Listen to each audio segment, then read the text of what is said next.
சென்னை விமான நிலையத்தில் செய்தியாளர்களை சந்தித்த நடிகர் ரஜினிகாந்த் அரசியல் குறித்த கேள்விகளுக்கு முகம் சுழித்துக் கொண்டார். கூலி படப்பிடிப்பிற்காக தாய்லாந்து சென்ற ரஜினிகாந்த் சென்னை திரும்பினார். விமான நிலையத்தில் செய்தியாளர்களை சந்தித்த அவர் கூலி திரைப்படத்தில் 70% பணிகள் முடிவடைந்துள்ளதாக கூறினார். அப்போது தமிழகத்தில் பெண்களுக்கு பாதுகாப்பு இல்லை என செய்தியாளர்கள் எழுப்பிய கேள்வியால் சற்றே கோபமான அவர் அரசியல் கேள்விகள் கேட்க வேண்டாம் என நான் ஏற்கனவே சொல்லி இருக்கின்றேன் என கூறிவிட்டு சென்றார்.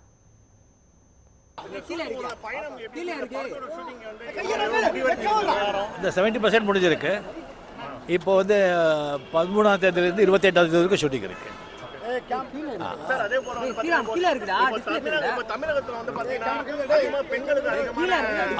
அரசியல் கேள்வி கேட்க வேண்டாம் ஆல்ரெடி சொல்லியிருக்கேன். Okay, thank you. அரசியல் கேள்வி கேட்க வேண்டாம் ஆல்ரெடி சொல்லியிருக்கேன். Okay, thank you.